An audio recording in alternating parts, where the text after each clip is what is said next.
Good afternoon, everyone. Thank you so much for joining the Riverwood Conservancy's webinar series. Today we have Party Safari and Jennifer Weaver from Party Safari, and they're going to be presenting Party Safari online with live animals. And as you see right now, there is a live animal that has already joined us named Alice. Very sweet. My name is Stephanie Keeler. I am the Community Program Coordinator at the Riverwood Conservancy. I want to thank you all for joining today. And I hope everyone is enjoying their last little bit of March break too. Before we get to our presentation, right now on your screen, you should see a calendar of what we have left for March break March in general. So you can check these out at the riverwoodconservancy.org/events. Anything in yellow is virtual or webinars, and anything in green is in person. And if you have the means to donate and to support the Riverwood Conservancy, please consider donating at the riverwoodconservancy.org/donate. And we also have our Spring BioBlitz coming up in collaboration with Climate Impact. So it begins April 15th and it runs till May 15th. So check that out using the link I'm going to post in the chat bar now. And as always, myself and the Riverwood Conservancy would like to acknowledge that the land on which we operate is the territory of the Mississaugas of the Credit First Nation and the traditional homeland of the Anishinaabe, Wendat, and Haudenosaunee nations. Today, this place is still home to many First Nations, Métis, and Inuit people, and we are grateful to have the opportunity to live and work on this land. And today we have Jennifer Weaver joining back again, who is the owner of Party Safari, a reputable insured company that was established in 2007 with the intention of giving kids of all ages the opportunity to learn about some of the world's most fascinating animals in a fun and safe way. All animals, big and small, play an important role in keeping our ecosystem strong and healthy, and it is our goal to spread excitement and love about just a few of these amazing creatures. Party Safari is a family-owned business, and the animals are considered a huge part of the family. They're handled regularly and are carefully screened before being taken out on a safari. So we'll be doing this virtually today, but hopefully next March break, we'll have Jennifer in person again. I'm just gonna hand it right over to Jennifer. If you have any questions for her, you can post them in the chat bar, either on Zoom or Facebook, and I will read those to Jennifer as she goes as well. So welcome, Jennifer, welcome, Alice. Thank you so much for joining again. Thank you for having us again. We're pretty excited to be here. Alice was a little concerned at one point in time, but she's calming down now. So she did a big loud jungle call because something was a little bit scary for her. But now she's pretty calm and she's checking out the camera and the screen to see what's going on. So I'm going to show you a few of they're actually my pets. They're part of my family. They're just a little bit different than most other people's pets. And Alice is one of them. And she's actually a very big part of the family because she's very bonded with me. She loves me very much. She's very fond of my son as well. And we're kind of part of her flock. So every night, usually she likes to snuggle. During the day, she'll come out and say hi. And she likes to snuggle them, but nighttime is her favorite. And probably about 9 o'clock, she climbs out and she spends most of the evening sitting underneath my ear with her head tucked up and getting some head scratches, and she loves the attention.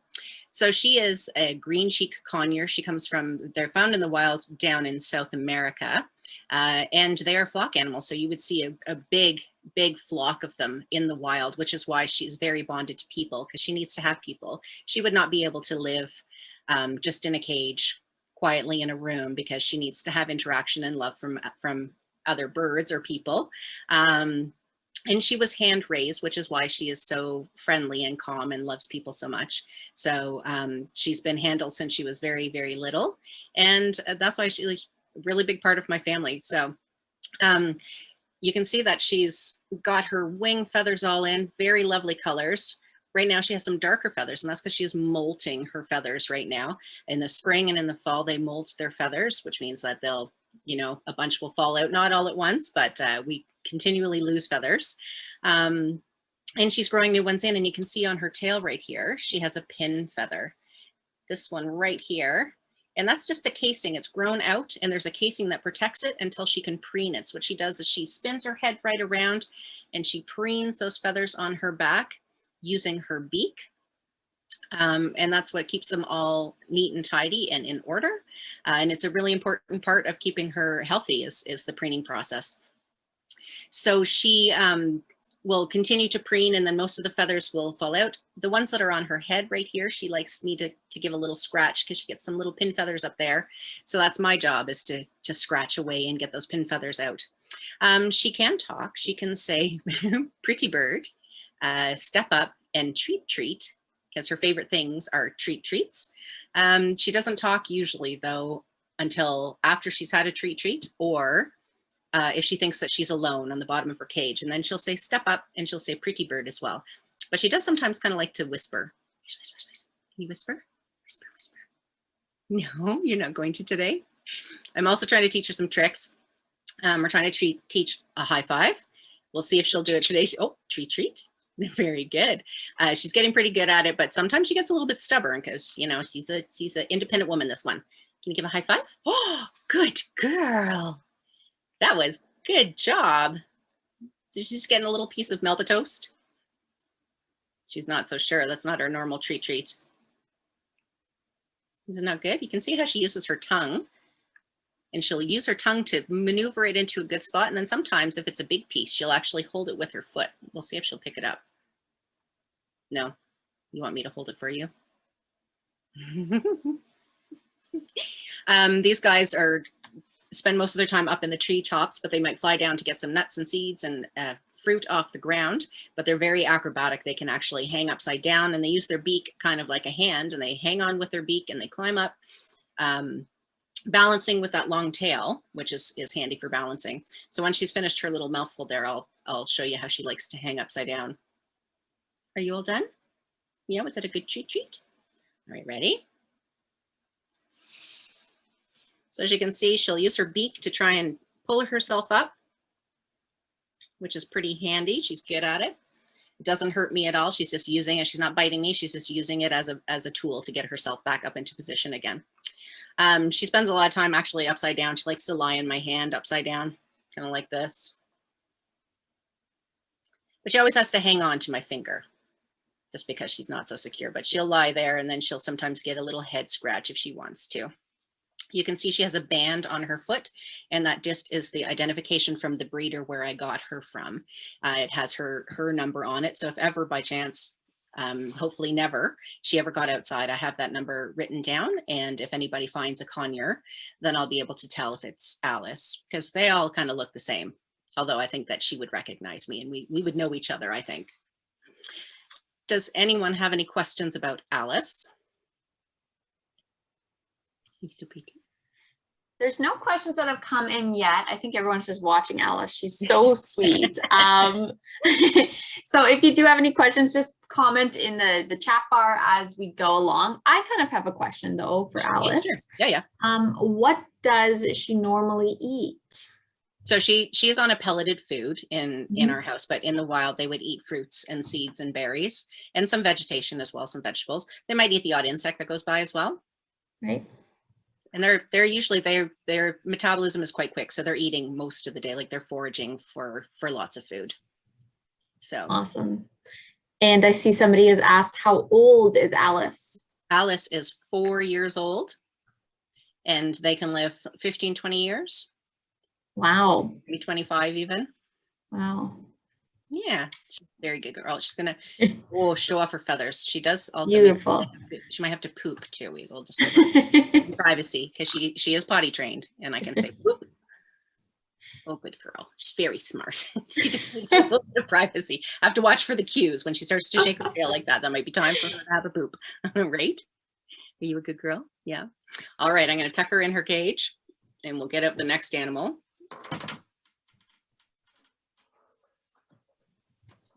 She doesn't want to go back in, so this is sometimes a little bit tricky.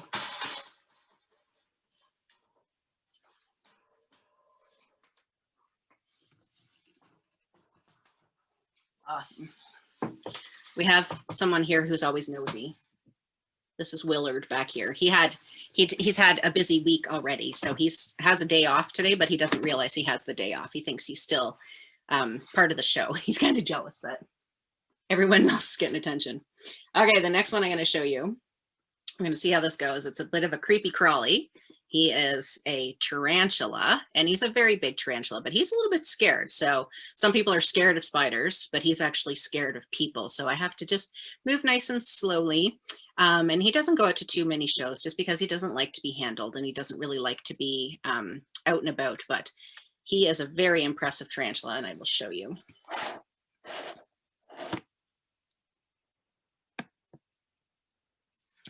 So this is Fuzzy Wuzzy, and he is a Brazilian fire red leg tarantula. Comes from South America, Brazil, and he is considered one of the bird-eating species. So he's big, big spider. Right now, he's kind of got his head covered up. He's trying to hide his eyes with his front legs and his pedipalps, just so that he, you know, if he doesn't see you, you can't be that scary. So he's kind of curled up into that little, covering his head, trying to protect himself from any predators that he thinks might be coming. You can see in the back here, right there, those are his his spinnerets, and that's where the web comes from. Now he is a terrestrial species, so he spends his time on the ground. He might climb up a little bit, but he spends most of his time on the ground and underneath you know, logs and stuff. He'll make like a little hide, and what he'll do is he'll spread his web out in front of his hide, kind of like a little carpet, and then he puts his little pedipalps on the front, rests them on top of that web, and he'll feel footprints of little critters going by, and then he'll run out and grab them. And what he does is he grabs them with his pedipalps, which are in the front. Let me just turn him here. Those two that are right in the very front there, those are his pedipalps. And he grabs with his pedipalps, and he tucks them under, and he has two fangs that he then injects the venom into the critter. So maybe it might be a cricket or a worm, or maybe a little mouse. Like, he's big enough to eat smaller rodents and smaller reptiles and little birds even. So he'll run out and grab it, inject the venom, and the venom will turn the inside of, if it's like a cricket or a worm, the inside of it in kind of like a soupy mess, and then he slurps it up. So he does have 8 legs. Oops, you slipped a little bit there, buddy. And when he is all out in his full size, he is as big as my hand, which is pretty big. He is a very, very big spider. So right now he's getting a little bit scruffy on his back end, on his abdomen. We can see there's some hairs coming off. Now earlier when I put him in the container, he was a little bit worried about what I was doing. So he kicked his hairs, and that's one of the ways that he defends himself. So he uses those back legs there, and he kicks those hairs off that are on his abdomen right there. Kicks them off, and they go floating in the air like little bits of burr, like a fluffy little burr bit, and they're barbed. So it's kind of like, you know, when you walk through the forest and you get burrs stuck to you, they also stick as well. So I always have to be careful that I don't have it too close to my face, because those burrs in my eye would not be a great idea. And that's how he protects himself. So his venom, because he has those hairs, they're actually called urticating hairs. Because he has those hairs, his venom is not very potent, because he has a way of defending himself. So he kicks those hairs off, they go floating in the air, and that's how he protects himself from predators. Now, he doesn't kick them very often, but when he does, you can sometimes see a bit of a bald spot. Now, when he molts his exoskeleton, because tarantulas molt their exoskeleton, they take off the outer, everything you see on the outside comes off, and they're growing a new exoskeleton on the inside. This is an exoskeleton from a different tarantula. This is not Fuzzy Wuzzy's. His are much bigger. But you can see this is the exoskeleton. So the whole skeleton comes off, and you can see the holes where the legs were. This is the abdomen, and the whole top flap is off. But they flip over on their back. They make a molting bed. So they put a web down. They make a little bit of like a dip in their substrate. They'll flip over on their back, and then the exoskeleton splits up the side, and they kind of wiggle out of it like a one-piece snowsuit, and they come out. Now, those hairs that he loses on his abdomen, because they're important to keep him safe, he actually can regrow those on the next exoskeleton. So he comes out fresh and clean. It's like branded clothes almost, right? There's no scruffs or anything on him. And if they do lose a leg, because sometimes that happens, they can actually regenerate a leg. They can regrow their leg, which is pretty cool. So because he's an adult, and he is, let me think about how old he is. He has to be at least 15 years old. which then makes me think that it's probably a female and not a male. I was told it was a male, but because they live much longer than the males do. But I mean, he doesn't care what we call him. He's fine. And then he will only molt probably once a year now. And it slows down as they get older because they're not growing as much anymore. When they're growing a lot, then they molt far more often. So maybe when they're little, they might molt 2 or 3 times a year. When they're an adult, it's maybe once or twice a year. So he's probably getting ready because I can notice he's getting a little bit scurfy on his back, and he'll molt that exoskeleton, which is super duper cool. Does anybody have any questions about Fuzzy Wuzzy? I love Fuzzy Wuzzy, and I love that name. The first question that came in was, has a tarantula ever struggled to remove its exoskeleton? So none of mine have, but they can. If the humidity is not right, then they might struggle a little bit, or if maybe they're not in the best of health. So as they get older, they might struggle a little bit more, and then that's pretty dangerous. You have to keep a close eye. The other thing that is really important is you have to make sure that you're not putting food into their enclosure when they're about to molt. So if they mostly eat crickets, my tarantulas. So if I know that they're going to molt soon, I won't put crickets into the enclosure because they're very vulnerable when they molt off. Their exoskeleton isn't hard. It's really soft, and the crickets can actually chew on the tarantula. So that's a problem too. So molting is really tricky time. That's why they, if I think that they're going to molt within a week, I won't take them anywhere. I'll just leave them be, and I leave them in peace, and I don't bug them at all because they need to have some private time to feel comfortable about molting. Interesting. Another question came up is, how often do you feed them? So the tarantulas I feed probably once a week. In the spring, I might up it a little bit because they're a little bit more active, but he'll get a couple crickets once a week. And then you kind of already answered this question, but do you feed them live animals and insects? So the crickets, the crickets and worms, if they weren't live, they probably wouldn't eat them. And you can't feed the dehydrated because they need to be able to use their venom to make the insides to slurp up. So they do eat the live. So sometimes he'll eat a hornworm, which is a pretty big worm, but mostly he eats crickets. It's interesting. Yeah. Awesome. Thanks, Jennifer. You're welcome. All right, next we're going to see a reptile. This one is one of my favorite, well, they're all my favorite, I have to say. Her name is Cocoa Bean, and she is a corn snake. She's actually in her paper tube right now, her paper towel tube. This is where she likes to hang out. It's one of her favorite things to do is go inside a paper towel tube. Makes her feel safe. It's hard to see how long she is. I'll take her out in a minute. I usually have to rip the paper towel tube to get her out, but she's going around the other way now, maybe. So she has a corn snake. They're found in the wild down in the States. We do have milk snakes here. She's so cute. We have milk snakes here, which are very similar, but this is a corn snake. So down in the States, you might find them, the very southern parts of Ontario as well.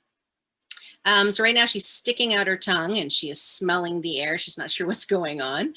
She's smelling the air by grabbing her tongue, reaches out and grabs scent particles that are floating in the air. And then she pulls that tongue inside her mouth, and on the roof of her mouth is an organ called the Jacobson's organ. And that's how she identifies smells. So right now she's smelling for food, even though I just fed a couple days ago. She's smelling for danger. They just are always smelling. Here, look closer there, little Cocoa Bean. It's actually hard to make her sit still sometimes. So this is actually a good thing that she's tucked in there because you can see her beautiful eyes.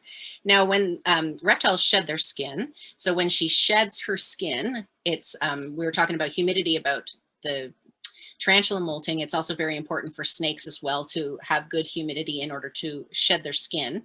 So when they shed that, it should all come off in one big long piece. I don't know if you can see behind me. That's a big piece of shed from a couple of my big boas. And right here is another, I'm surrounded by shed skin everywhere. I just collect it. And when they shed their skin, they have a scale on their eye. It's called an eye cap, and they shed that off as well. So when she's getting ready to shed, what she'll do is she'll turn a dark color. Her eyes will turn blue because there's a layer of fluid that's growing in between the old skin and the new skin that's growing. And then she'll find rocks or a log and she'll scratch her face and it'll peel off, kind of like when you take your sock off and it comes off inside out. And that's how they shed their skin. So if she's going to go into shed, she might not eat, although corn snakes are very good eaters. She will just want to stay hidden and not be bugged at all. So again, if she's going to go into shed, I can tell by her darker colors, then she just stays home and she doesn't go anywhere because it's very stressful for them to shed. So she is a constrictor snake, which means that she doesn't have venom. She uses constriction to kill her prey. So she likes to eat mice. And when she eats her mice, I feed frozen. So I thaw them out, make them a mousy temperature, put them in and I wiggle it a little bit and she'll strike that mouse like it's alive. Then she wraps her body, and she holds it with her teeth. Then she wraps her body around and she squeezes that mouse until it's not moving anymore. Then she finds the head of the mouse and she swallows it down whole. And she's a pretty good eater. So she will eat right now because it's spring and things are getting pretty, you know, the weather's changing and the everything's kind of changing. They're a lot more active in the spring. So I will probably feed her in a couple more days and make it every 5 days instead of 7. So she'll eat then. And because she only eats and she swallows her food down whole, she'll usually eat once a week and then she just poops once a week, which is pretty handy. I'm just getting her out of her paper towel roll. She's like, she's trying to stay inside of it. She doesn't want to come out. Just so you can see her whole body. This is Cocoa Bean. So she's not a huge corn snake by any means. She's very petite. She's a small bone, but her colors are amazing. Like look at the yellows down her side and the orange on her back. And then her belly has a nice checkerboard pattern. So if she was on the ground, they do spend time on the ground and they spend time up in trees. She would camouflage on the ground with leaves and rocks and stuff. And if she was up in the trees, she would use that checkerboard pattern to camouflage in the leaves, because when you're looking up, you can see shadows and stuff. She is about 10 years old. Their lifespan is 15, 18 years, could be even longer. And she's just a good little snake. She's very active today because the weather's changing. So she's busy. Do we have any questions about Coco? We don't have any questions about Coco, surprisingly, because she is just so beautiful. And I love the checkerboard on the belly, eh? That's amazing. Yeah. I have a question though. Yes, please.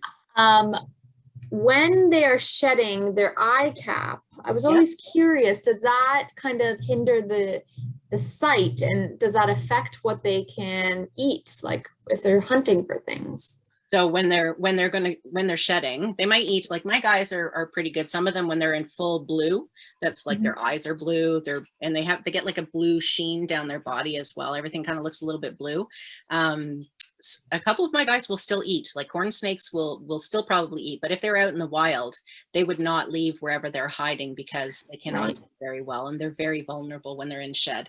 So if she's about to go into shed, then it's fine if they don't eat for a few weeks, right? They're fine if they're assuming that they've, are fed well up until then, right? Right.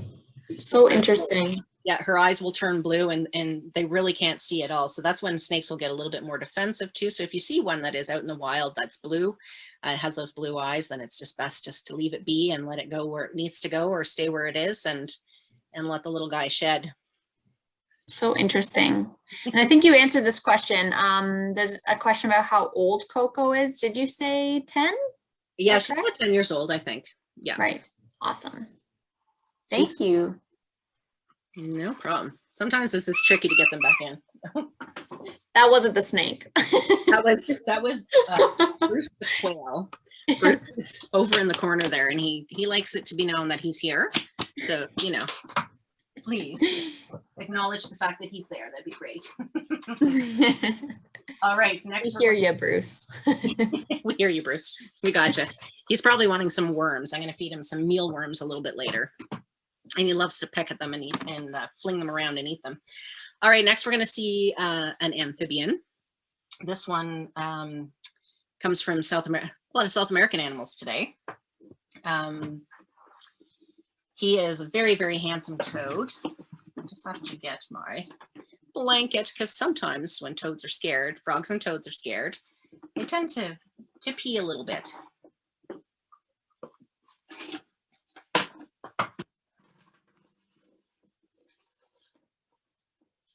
It's always so tricky when I get them out. Takes a bit of time sometimes. There is Trevor. Now, Trevor is a very big cane toad. He's a nice sized toad for sure. He's a little bit active at the moment. We just got to try and get him settled into a spot. It's okay, Trevor. It's okay, Trevor. There we go. Sometimes I just kind of tuck his little leg in there so he can't get away. Oh, he's kicking me. Trevor, goodness me. You're okay. Shh. There we go. Now he'll calm down. So he's just making that noise just because he's not sure. It's just a bit of a noise that lets you know that he's not so sure about what's going on. Sometimes when he's scared too, what he'll do is he'll inhale some air and he inflates his body kind of like a balloon. And that's one of the ways that he defends himself, because if it's like a snake or a mammal of some kind that's trying to eat him, if he inhales a lot, then you might not be able to swallow him down. But he's doing a pretty good job right now. His eyes are just like, look at those eyes. They're just spectacular. He is nocturnal, which means he's awake at night and he sleeps during the day, and he comes out at night and he hunts for food. And he is going to eat anything that is alive that he can fit in his mouth and swallow down whole. He's going to eat crickets and worms. He mostly eats crickets here, but sometimes he'll eat mice. He'll eat big hornworms too. He likes those as well. Trevor, you gotta sit still, buddy. We can't see you if you're moving all over. There we go. There we go. You're okay. You're okay. There. So he has a voracious appetite, and he will eat, like I said, anything that is alive that he can fit in his mouth and swallow down whole. So he's going to eat crickets, worms, little rodents, lizards, snakes, birds, spiders, frogs, toads, anything that he can fit in his mouth and swallow down whole, he's going to eat. In South America, they have a lot of natural predators, but in other countries, they don't. Now, if we look in the side of his head right here, it's kind of hard to see. That is a poison gland. And he does have, if he gets really, really stressed out, or if he thinks he's going to get eaten, what he does is he oozes out some a white substance, and it's actually poison. And a lot of animals, like if he was outside in Ontario, there was a lot of animals that would not be able to eat him. They would actually get sick and die probably, because his poison is very toxic to those animals. You can see he's kind of inflating himself just a little bit. It's okay, Trevor. You're all right. The other way that they defend themselves is by peeing.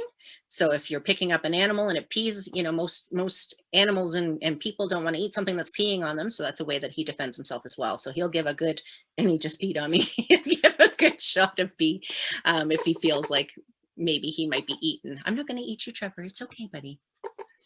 He is a little bit stressed. I might just tuck him back in just because he's not so settled at the moment. Yeah, no worries. I love that sound. So he likes to go inside his coconut shell.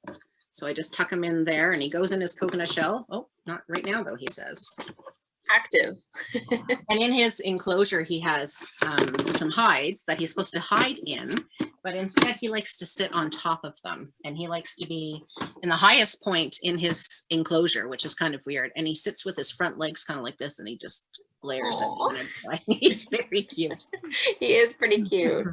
And it's so interesting, like a lot of the same defense mechanisms as the toads that we would just find here, like in our backyards. It's an American toad, right? It's just a bigger toad with right. Some more serious poison glands.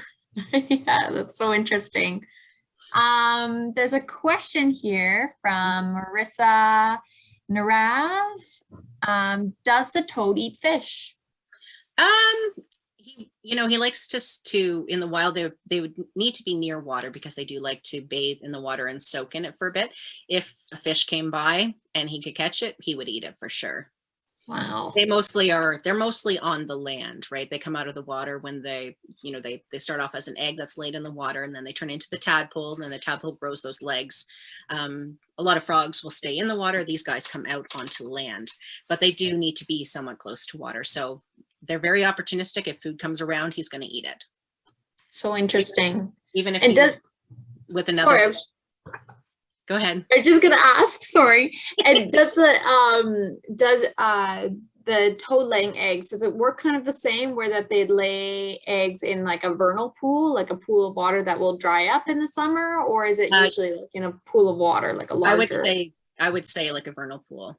Very cool. Yeah. Or in the shallows of like a, of a pond or something. They might do that as well. So But they're not going interesting. to go too far. They can swim. You could see his big back feet they were webbed, so he can swim, but he spends most of his time on land. So interesting. He's such a cute guy.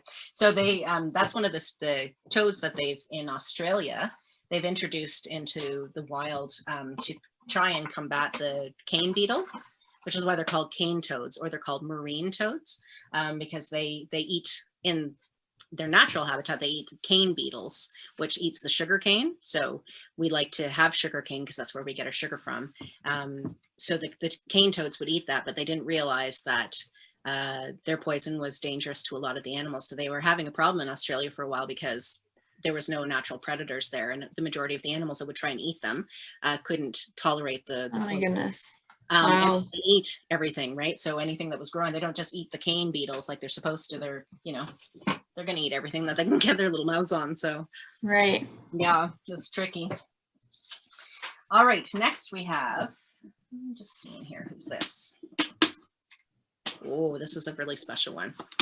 So this is a new guy. This guy's actually never been seen before. So this is pretty cool. He's still fairly young and he's kind of skittish, but this is a good opportunity because I'm at home and I don't have to take him too far to show you how adorable he is. He is a pretty amazing, this is one of my, I love all lizards, but this kind is one of my absolute favorites. He's very skitterish right now.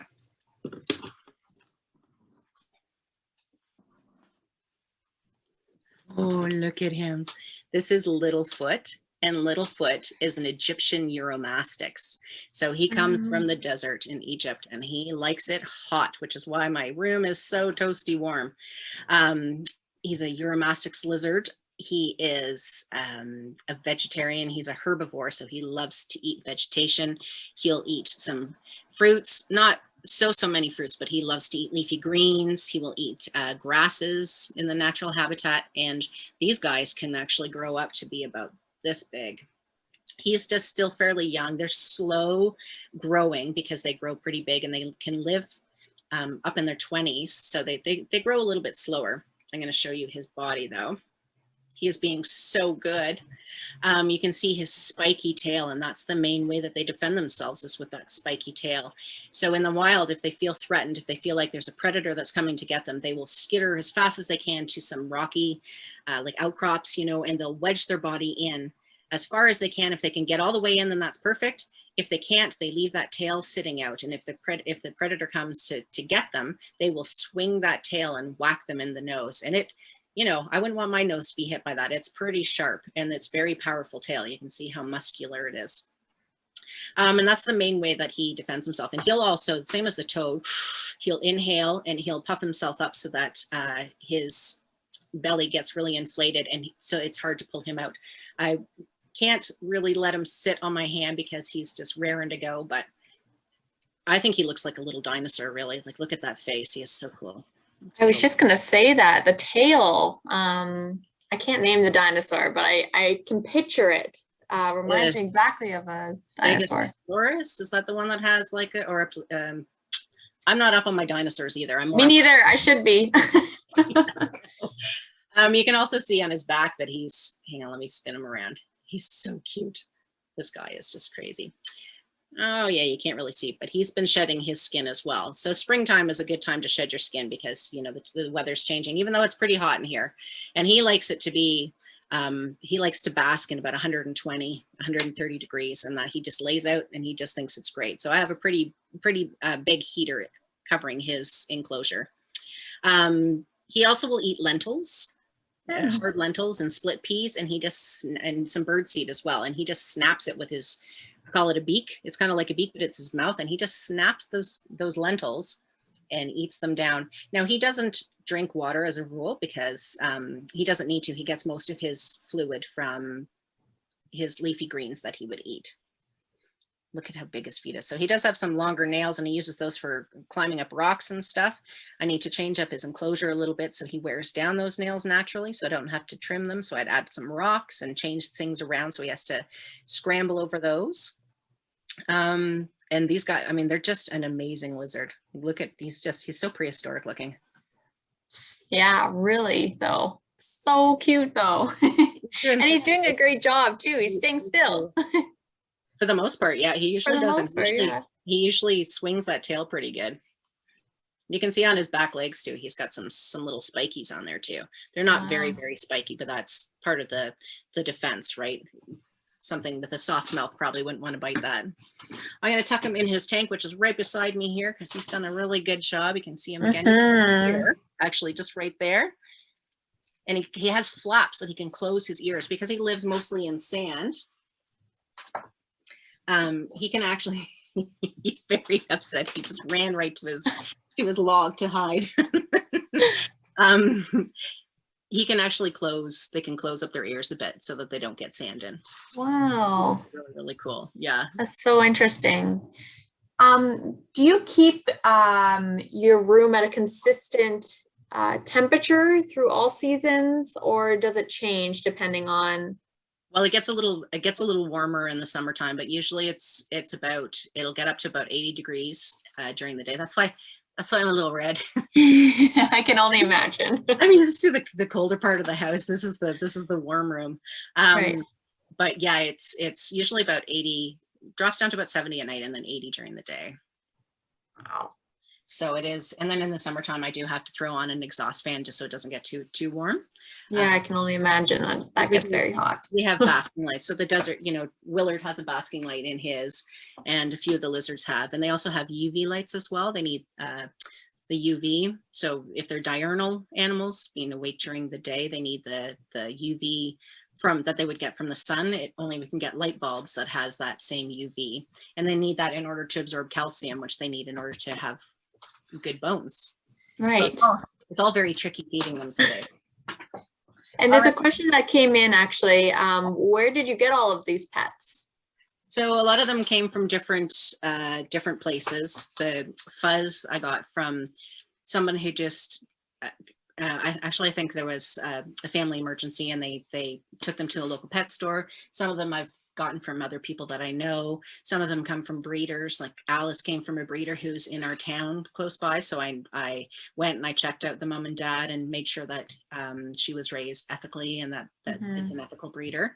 And I don't like to take any from the wild. So I like to try and get captive bred as much as possible. But if I'm getting them from somewhere else, it's hard to know exactly where they came from.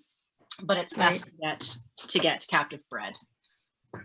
For sure, which there's a lot of different breeders now that are trying to do it ethically and raise good healthy animals that are used to being in captivity. So the next one we have is another reptile. She's so cute. These ones are they're all my favorite, but I really love turtles. And this is the world's cutest turtle, and her name is Matilda. So she is a box turtle. She's an ornate box turtle. Ornate means it's just because they have that beautiful pattern on their back. And they come from down in the States as well. Now she is full grown, so she's as big as she's going to get. And she's got a nice round shell. She's got cute little feet. We can look at these feet with those big long nails. Her feet are not webbed, which tells us that she is not an aquatic species. She's a land turtle. So she lives on the land, and they are called box turtles because their shell is actually like a box. So if she was really scared, she would tuck those back legs in, tuck the head in as well, and those front legs, and she can close that shell up tight, which protects her from predators, most predators. So it is quite hard. So a fox or a coyote or a wolf would not be able to crush her shell. You see she's a little bit annoyed. She can feel me touching her shell, and sometimes she gets, it's kind of ticklish right there. That's the spot. So their shell protects them from most predators. Now their main predator would be birds of prey. They would swoop down, pick them up high and drop them on rocks and crack the shell. And of course they can't live without their shell. It's part of their body. And she cannot live without it. And that's how they catch the turtles. Now she can live 40 to 50 years, which is really cool. But it's a long time to commit to having a pet turtle. So I took the role seriously as turtle caretaker, and I've made sure that there's conditions that she will continue to be taken care of after, if by chance I could never take care of her again or anymore. Because it is important that she is well taken care of, because I can't just go and let her outside. She does not belong out in the wild here in Canada. She belongs down in the States, but she was captive bred, so she can never go back outside again. Number one, she wouldn't be able to take care of herself very well. And number two, she could possibly take diseases out to the turtles that are out in the wild. So once she's a pet, then she's always a pet, but she was captive bred. So she was born in captivity. She's never been out in the wild. And she's very spoiled. She likes to eat mostly meat right now. She's not so fond of her veggies. I do have to trick her a little bit and give her some, I give her some soft dog food sometimes, which has a good range of foods in it, some good veggies and fruits in there. She'll eat that, but she mostly likes to eat crickets and worms and mice. So these guys are very opportunistic in the wild. They're going to eat what they can find. They'll eat mushrooms. They also like tomatoes too, which is kind of cool. But they also eat carrion. So if there's a dead animal, maybe a fox had killed something and there's still the carcass left behind, they would go and they'd clean up the bones and they'd eat some of that. And they might even munch on some of the smaller, softer bones as well. So they're part of the whole cleanup crew. They like to eat, you know, pretty much whatever they can find out there to eat. So one of her favorite things to eat are the mice. So whenever I feed the snakes, I bring in the bag of frozen rodents, and her and Sherman get one as well. They just get a fuzzy mouse. Now she came from an egg, which is so amazing how small it is compared to how big she is right now. Let's see if I can get her egg. So that is a box turtle egg, which, can you imagine how she fit in there? And when they lay the eggs, they dig in the dirt, lay the eggs, cover them up, and then the mom and dad turtle take off and they don't come back again. And those little baby turtles are born and they have to take care of themselves. So they hatch out and they have to go find their own territory, their own food, a good place to stay.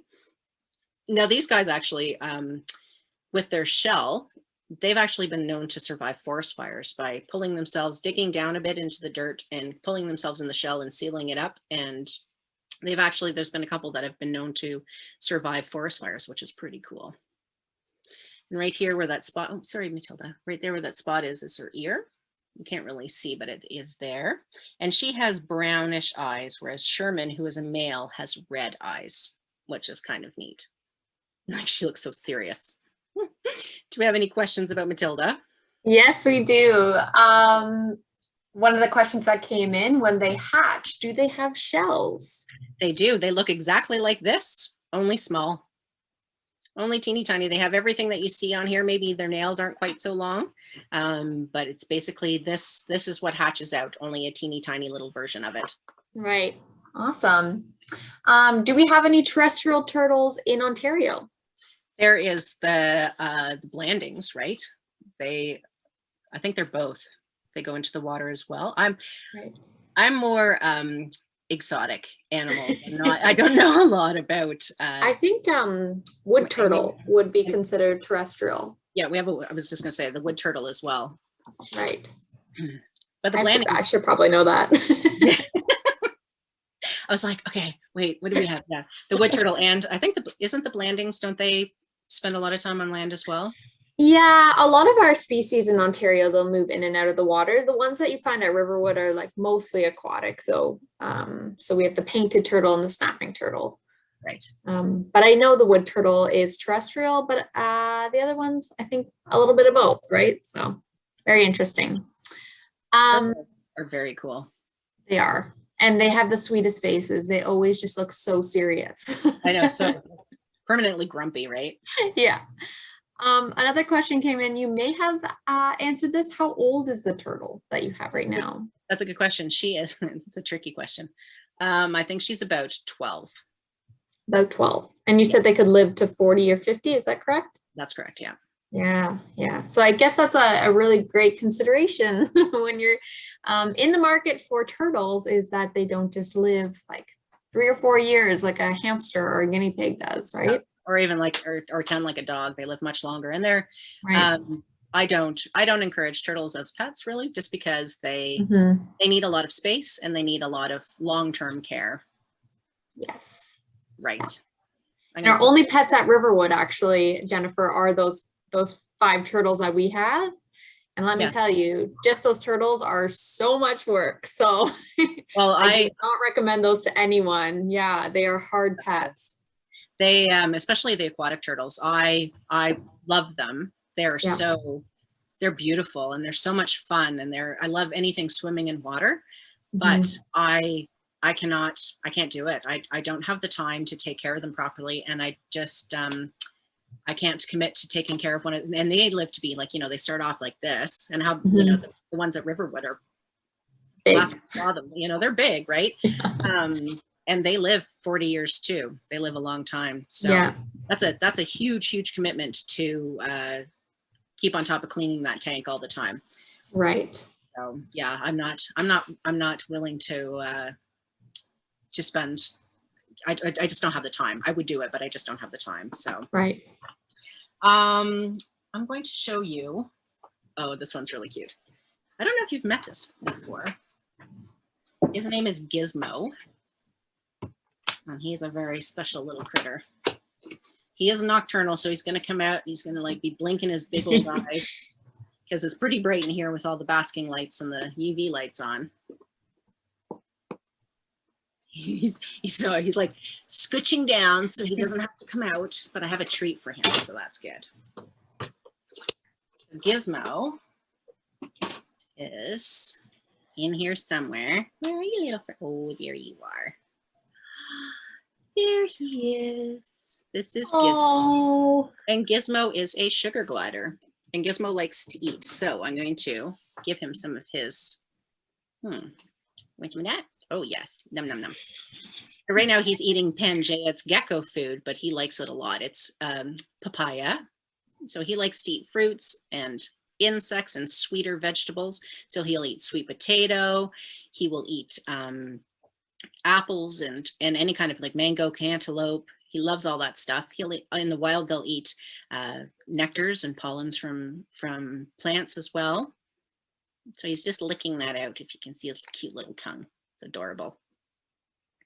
So he's a sugar glider, and they're called sugar gliders because they do like the sweet. They like the sweeter things. They like the fruits and the nectars.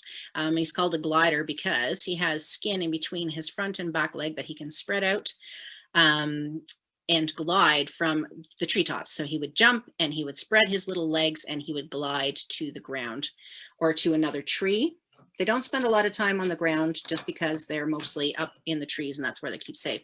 They are a communal animal. They need to be with, in the wild, they are with other gliders. So they'll find a little hollow in a tree and they'll spend a lot of time in that tree, all piled together. I call it a glider puddle, and they'll just all pile together, and it could be like really squishy, but they'll all be in there together.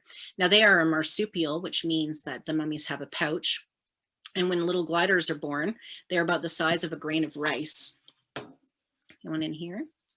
They're about the size of a grain of rice, and they climb up into the mummy's pouch, and that's where they stay. And they're mammals, so they drink milk. So they latch onto the nipple that's in there, and they drink their milk, and they stay in there until they're ready to come out of pouch, which is about when they're ready to be born, because they're not ready when they climb into the pouch. Then they ride around a mummy's back for a little while, until they're ready to eat solid foods all the time, and then they can go off and find their own food. They also really, really love insects, so they'll eat crickets and worms, and they would even eat, is that yucky? What are you doing? They would even eat little mammals too, so they might eat mice, they would eat some lizards, maybe they might even eat birds too. So they're hungry little guys. They have a bit of a prehensile tail. So they do curl their tail around and they can hang on with that. Not enough to support their weight, but it does help to balance them and to hang on. And he only really sits still when he has food to eat. Now you can see that bald spot on the top of his head. That is a scent gland. So they mark their territory with their scent gland. The males have one on the top of their head and they have one on their chest as well. And you can see, I'm going to see if in a minute if I can show you the skin here. Gonna hang on to that? Oh, look at his body, he's so cute. No? Let's see. You're okay, you're okay. Nope, he's not gonna show it today. He just wants to eat. So he does have lots of skin in between his front and back leg. They come from Australia and Indonesia. So they like it toasty warm as well. They live in the warmer parts of Australia. And I'm pretty sure that they're doing fairly well in the wild. So they're not threatened or anything. And you can tell by his big eyes that he is nocturnal.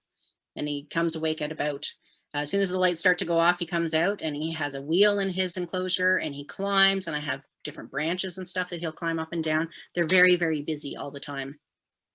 And like I said, they're communal, so they do not live alone. They don't do well living by themselves. They need to have interaction with other critters as well, or other gliders or people if you had one as a pet.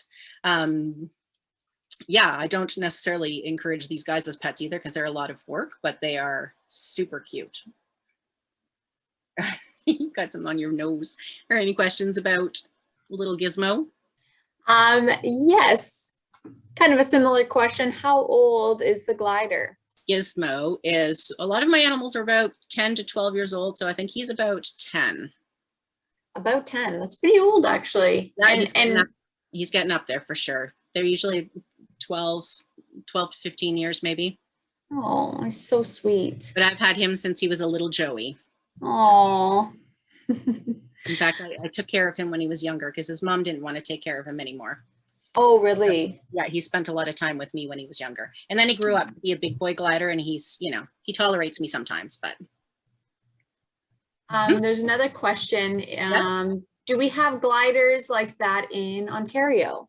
We have flying squirrels, which are kind of similar, although pretty sure they're not marsupials.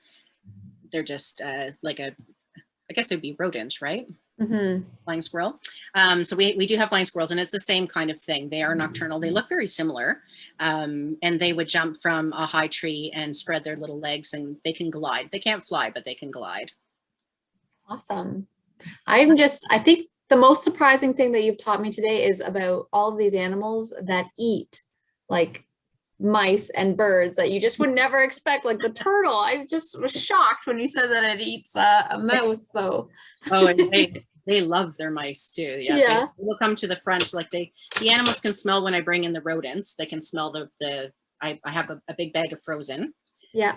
And they can smell that when I bring it in, and the turtles can too. And they stand right at the front of their enclosure and they like look at me with their eyes, like they want their food for sure. All right, I do have one more quick one here. Awesome. I'll show you. I don't know if you've seen him before. He's a beautiful snake. He is quite nervous sometimes about coming out, and he likes to hang on. So he has a special stuffy that hopefully he will be attached to. He likes to hang on to things, so it makes him feel safe. It's like a security blanket. So right now he has it is wow. a squid hat. Whoop. He's quite busy at the moment. I'm not sure if he will show you his face. He says, I'm not. We have to kind of play by ear. Sometimes they just don't want to be seen, and sometimes they will cooperate. He doesn't want to show his face. There he is. Beautiful. This is Nemo, and Nemo is a rainbow boa constrictor. And they're called rainbow boas because they have an iridescence to them. They have a bright shine. I don't know if you can see in the lighting, just on his side there, you can kind of see they have a rainbow shine to them, and they're just stunning snakes. He is very busy. I think that I think the weather might be changing again. Are we due to have a weather change? I don't know. We must be. Yeah, because he's pretty busy. And his markings are just like, he is just spectacular. Like, look at this on his shed. Now, the really cool thing about snakes, when they shed their skin, most snakes will, there's a pattern on their shed, like whatever pattern they have, you can see those markings on the shed. Nemo's shed is always completely blank. You don't see any of these markings on his shed, which is really it was a cool thing. I thought, oh, that'd be kind of neat to see. But nope, he's he doesn't ever, there's no markings on the shed. So it's you would never guess that it came from him with those beautiful circles on him. Wow. He is very active today. Hey, Nemo. Why'd you name him Nemo? That was his name that he had when he came. Oh, really? I mean, he doesn't care. It doesn't mind, but he's a beautiful orange color too. It's hard to see in the coloring right here, but Yes. he has a lovely orange color as well. That's wonderful. Just knocking stuff off. I know you could hear it on the keyboard too. He's going to write a message. We just have one question come in about Nemo. How long is the snake and how long can they get? So he is full size, and he is probably about an average human height, like an adult, would be about over 5 feet. Wow. So it's hard to tell because he's quite coiled, but this is unusual for Nemo too, because Nemo usually spends his time when he's out hanging on to something. He doesn't usually slither like this. So this tells me that weather is a changing. So interesting. And how old is he as well? Did you see that? He's about 15 to 18 years old. I'm not entirely sure. Yeah. He's getting older. A lot of my critters are getting a little bit older. I've had them for a while. So yeah, he's an amazing snake, this one. So interesting. Wish he would sit still so you could see his cute little face. Nemo. It's like, I don't want anyone to see my face. Oh. He has such a dark little. And the iridescence down his body too is quite spectacular. Yeah, he's beautiful. He's very nice. Any other questions about Nemo or any of the other critters? This was the last one. I don't think we have any other questions, honestly, Jennifer. I think you just answered everything. Your little presentation for each animal just answered every question that we could think of. I did a good job then. You know, the odd time people say, what was that animal's name again? Oh, right. I forgot to tell you. I was too busy telling you what. Look, now he's going inside his. Oh, he just wants to be his squid. A snake sack. It's kind of like a cuddle sack. He just goes in there and makes him feel safe. They like tight fitting spaces. Now he is an arboreal species mostly. He likes to spend a lot in the wild. They spend a lot of the time up in the trees. That's why he's really busy and he can stretch so far. They're up in the trees. They're acrobatic. They're far more graceful than some of the terrestrial species of snakes. Wow. Well, thank you so much, Jennifer. The hour flew by. It's already almost 3 o'clock. I'm so shocked, but we saw a lot of animals, learned a whole lot as well. So I want to say thank you and I appreciate you coming out. There's a comment actually here. Thank you so much. Very fun. Now my kids want all of the animals. Do your research. Do lots of research. If anybody has a lot of research. Yeah, I'm always willing to, if you send an email, I'm always willing to answer if you have questions about critters. And I tell all the facts about the animals, the good, bad, and the ugly. So right, because we're just seeing the good right now, right? Yeah, you're seeing the adorable, and it's hard not to find them really, really cute. But all of these animals are a lot of work, and it takes a big commitment to take care of them for sure. Exactly. And another comment here just said, thank you so much. I love the animals. So Jennifer, thank you again for coming out. We hope to see you in person at Riverwood soon. I know. It's been crossing my fingers that everything continues to go forward and we're not going backwards again. Yeah. Any final thoughts or words from you, Jennifer? I don't think so. I think I hope everyone had a great March break and enjoyed the weekend. And awesome. Cool. And have fun for the rest of the year for sure. Thank you, Jennifer. And everyone check out Jennifer. She's from Party Safari, just to remind you one more time. And I put that in the chat bar as well. So if you want to check her out and the programs she offers, you can head over to her website. So thank you again, Jennifer. And we will see you in the next one. Everybody have a great day. Thank you. See ya. Bye.